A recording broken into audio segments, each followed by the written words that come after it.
இந்த ஃப்ராடு குடும்பம் அவங்க பொண்ணுன்னு காமிச்சது தங்கமயிலே கிடையாது. இதோ இது இல்லாம எக்கச்சக்க ஃப்ராடு பண்ணியிருக்காங்க, எல்லாத்துக்கான ஆதாரம் தான் அப்படின்னு வந்து இந்த பக்கம் மீனா, இந்த பக்கம் வந்து சக்திவேலு பயங்கரமான ஒரு காம்போவா இவங்க 2 பேரும் சேர்ந்து சில விஷயங்களை கண்டுபிடிச்சு, அதுவும் நமக்கே தெரியாத சில விஷயங்கள்லாம் தெரிய வரதுக்கான ஒரு பெரிய ட்விஸ்டுக்கான ப்ரெடிக்ஷன் தான் அது. ஸோ இப்போ பாண்டியன் ஸ்டோர் சீரியல்ல இப்போ யாருமே எதிர்பார்க்காத மாதிரி இப்போ குடுகுடுன்னு வந்து ஓடி வந்துட்டாரு சக்திவேலும் முத்துவேலும். என்ன இருந்தாலும் நான் வந்து அந்த வீட்டு ஆம்பளைங்களுக்கு ஏதாச்சும் ஒன்று நடக்கணும்னு நினைச்சேனே தவிர நம்ம வீட்டு பொண்ணுங்களுக்கு ஒன்று நான் பார்த்துட்டு சும்மா இருக்க ஆள் நான் கிடையாது. அதுவும் சின்ன பிள்ளைங்கள்லாம் யாரா கூட்டு போய் ஸ்டேஷன்ல வைப்பா, என்ன நினைச்சிட்டு இருக்கானுங்க, எவ்வளவு மனசாட்சி இல்லாம இருக்கானுங்க அப்படின்னு நேரா கிளம்பி அங்க போனதுக்கு அப்புறமா ராஜி இந்த பக்கம் ஓடி வந்து கட்டி பிடிச்சால.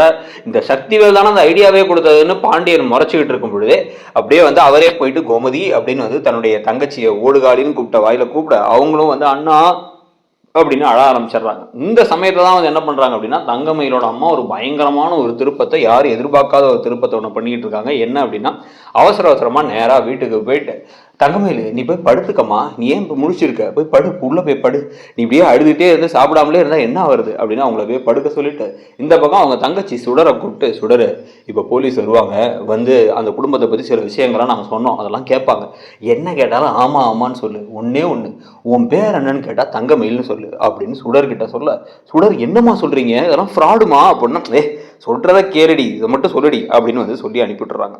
சொன்ன உடனே வந்து சரி ஓகே அப்படின்னு சுடரும் தலையாட்டிட்டு இருக்காங்க. ஸோ இப்போ வந்து தங்கமயிலுக்கு பதிலாக அவங்க தங்கச்சி சுடர் நான் தான் தங்கமயில்னு சொல்லி எல்லாத்தையும் ஒத்துக்க போக இப்போதான் ஒரு பெரிய திருப்பத்தோடனா இப்போ வந்து மீனாவும் சக்திவேலும் சேர்ந்து செய்ய போறாங்க.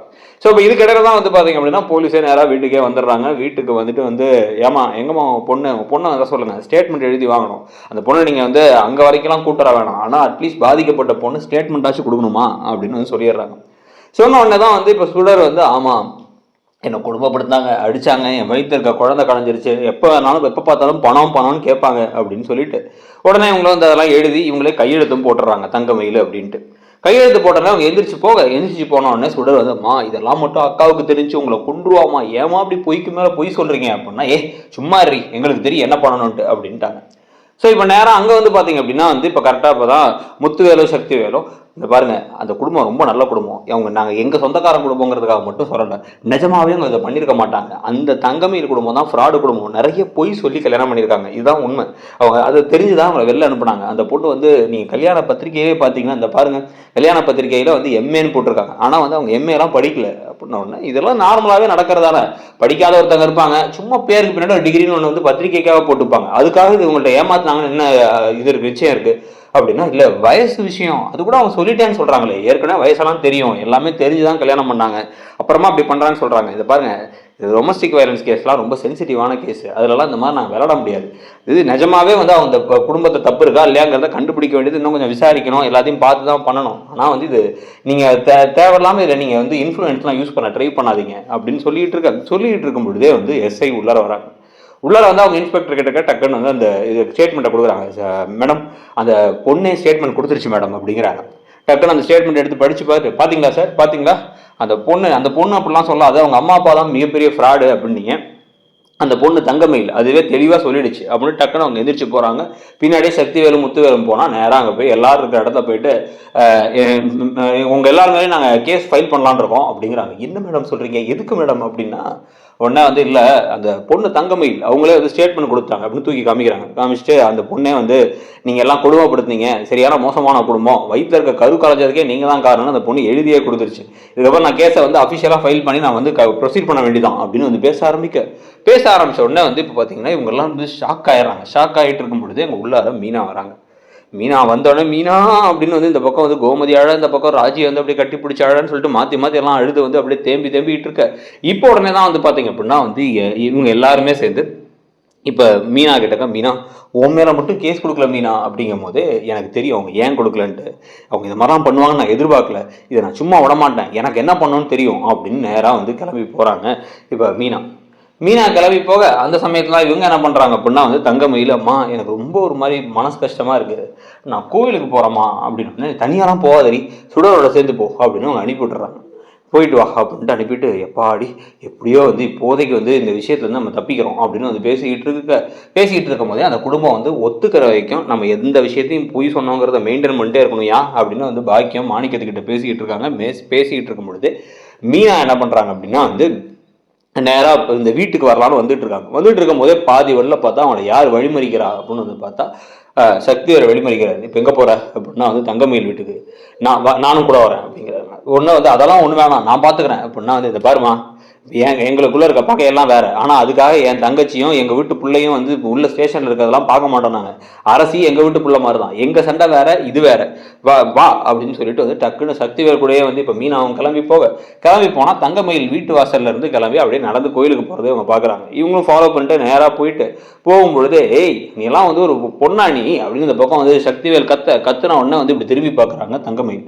போய் குடும்பத்தையே போய் ஸ்டேஷன் நிற்க வச்சிருக்க, அவங்க என்ன உன் மேலே பாசமாக தானே இருந்தாங்க, நீ தானே எல்லா பொய்யும் சொன்ன அப்படின்னு பேசிக்கிட்டு இருக்கும் பொழுதே வந்து ஸ்டேஷனா என்ன அப்படின்னு இந்த பக்கம் வந்து இந்த பக்கம் தங்கமயில் முடிச்சுட்டு இருக்கும் போது இந்த பக்கம் டக்குன்னு மீனா வந்துடுறாங்க. அக்கா என்னக்கா அதெல்லாம் நான் அவ்வளோ தூரம் சொன்னான்லக்கா, படிச்சு சொன்னான்லக்கா, என்னக்கா பண்ணி வச்சிருக்கீங்க அங்கே பாருங்கக்கா அப்படின்னு வந்து சொன்னா என்ன நடந்துச்சு அப்படின்னு வந்து கேட்டா, இல்லை நீங்கள் தான் ஸ்டேட்மெண்ட் கொடுத்துருக்கீங்களே உங்கள் வயிற்று இருக்க கருவை கலைச்சதே அவங்க தான், அடிச்சாங்க கொடுமைப்படுத்தாங்கன்ட்டு அப்படின்னு. ஐயோ நான் அப்படிலாம் எதுவுமே கொடுக்கலங்கிறாங்க இவங்க.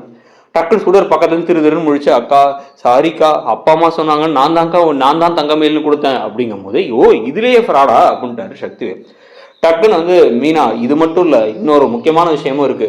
80 பவுன் போட்டோம்னாங்கல்ல, இவங்க 80 பவுன்லாம் வந்து போடலை, 8 பவுன் தான் போட்டாங்க.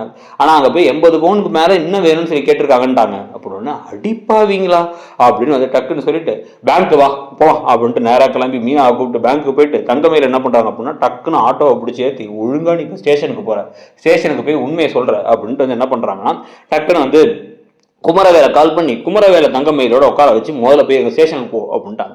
இதுக்கு நடுவில் இவங்க பேங்குக்கு போய் பணம் நகையெல்லாம் எடுத்துட்டு நேராக கிளம்பி வந்து இங்கே வந்து பார்த்தீங்கன்னா ஸ்டேஷனில் அப்போதான் வந்து தங்கமயிலோட அம்மாவும் அப்பாவும் நேராக ஸ்டேஷனுக்கு இப்போ இந்த பக்கம் இவங்களை கோயிலுக்கு அனுப்பிட்டு அவங்க ஸ்டேஷனுக்கு வந்துட்டு என் பொண்ணே கம்ப்ளைண்ட் கொடுத்தா பார்த்தீங்களா மேடம், இவங்க ஒருத்தங்களையும் விடாதீங்க, இல்லை ஒன்று கேஸ் போட்டு இவங்களாம் உள்ள தள்ளணும், இல்லை அப்படின்னா என் பொண்ணோட சேர்ந்து வாழ்றேன்னு அவங்க கையெழுத்து போட்டு கொடுத்து இதுக்கப்புறம் பணம் நகையெல்லாம் கேட்க மாட்டேன்னு சொன்னா வேணா நான் ஒத்துக்கிறேன் அப்படின்னு வந்து பேசிக்கிட்டு இருக்க. ஒன்றும் தேவையில்லை அப்படிங்கிற ஒரு குரல் கேட்குது. திரும்பி பார்த்தா சக்திவேல் நிற்கிறாரு. இந்த பக்கம் கூடவே மீனா. 2 பேரும் உள்ளார வந்துட்டு டக்குன்னு நகையை எடுத்து இப்படி தூக்கி போட்டு, இதுதான் அவங்க போட்ட நகை, 80 பவுன் போட்டேன்னாங்கல்ல, அதுவே கவரிங் தான், பேங்க்லேருந்து இப்போ தான் எடுத்து வந்தோம் ஃப்ரெஷ்ஷாக அப்படின்னு பேசிக்கிட்டு இருக்கும்பொழுதே டக்குன்னு வந்து இந்த பக்கம் பார்த்தா தங்கமயில் உள்ள நுழையிறாங்க. மயிலு நீ அப்படின்னு அவங்க முடிக்கும் போது இதோ இப்போ வராங்களே இதான் தங்கமயில், அங்கே ஸ்டேட்மெண்ட் கொடுத்தாங்கல்ல அது தங்கமயிலே கிடையாது. இவங்களே என்ன பண்ணியிருக்காங்க, இவங்களோட இன்னொரு பொண்ணையும் மிரட்டி நீ தான் வந்து அக்கா மாதிரி பேசணும், அக்கா மாதிரி இந்த கேஸே கொடுக்க வச்சிருக்காங்க. இந்த கேஸே ஒரு ஃப்ராடு கேஸ், இதெல்லாம் நிற்காது, பார்த்து யோசிச்சுக்கோங்க மேடம். அப்புறம் அங்கே போய் போனதுக்கப்புறம் உங்களெல்லாம் ஜட்ஜி தட்டுவார் அப்படின்னு அந்த பக்கம் சக்திவேல் நக்கலாக பேசின உடனே வந்து அப்படியே வந்து என்ன இவ்வளோ பெரிய ஃப்ராடு குடும்பமாக இருக்கேன், முதல்ல உங்களெல்லாம் உள்ள தள்ளணும் அப்படிங்கும்போது மன்னிச்சிருங்க மேடம்னு இந்த பக்கம் வந்து இந்த மாணிக்கம் பாக்கியெல்லாம் கெஞ்சுறது நடந்தால் கரெக்டாக இருக்கும். ஸோ அதை பற்றி நீங்கள் என்ன நினைக்கிறீங்க, அந்த ப்ரெடிக்ஷனை பற்றி என்னென்ன நடக்கும்னு நினைக்கிறீங்க, எப்படி இந்த கதை முடியும்னு நினைக்கிறீங்கிறத சொல்லிட்டு நம்ம சேனல்லே நம்ம போட்டிருக்க மற்ற ப்ரொடிக்ஷன் வீடியோஸ் ஐயனார் துணைக்கு இருக்குது, அதுக்கப்புறம் சிறகடி காசை மகாநதிக்கு அதெல்லாம் பார்த்துட்டு பல்லவனோட அம்மா யாருன்னு நினைக்கிறீங்கிறதையும் பார்த்துட்டு அப்படியே நம்ம இடம் பொருள் சேனலையும் மறக்காமல் சப்ஸ்கிரைப் பண்ணிக்கோங்க. தேங்க்யூ.